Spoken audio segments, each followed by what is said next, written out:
আজকে আলোচনার বিষয় হচ্ছে পর্দার গুরুত্ব।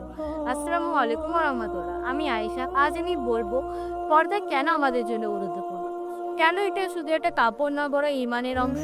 প্রিয় বোনেরা, পর্দা মানে শুধু বোরখা বা হিজাব না। পর্দা মানে নিজের লজ্জা, সম্মান, ঈমানের সাথে হেফাজত করা।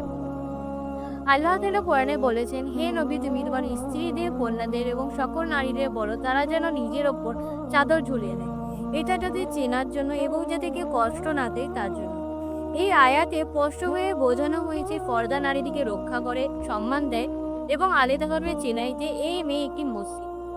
কিন্তু আজ আমরা কি করছি? আমরা মনে করছি পর্দা পূরণ হচ্ছে, ভাবছি মন ভালো থাকলে হয় পর্দা না করলেও চলে। কিন্তু না, পর্দা হলো আল্লাহর হুকুম। নামাজ পড়া যেমন ফরজ, পর্দা করা নারীদের জন্য ফরজ। পর্দা নারীদের রক্ষা করে পুরুষদের কুদৃষ্টি থেকে। পর্দা নারীদের শেখায় এবং মনে করিয়ে দেয় তোমার এই সৌন্দর্য শুধু আল্লাহর জন্য, আর যারা হক আছে সেই মেয়েদের জন্য।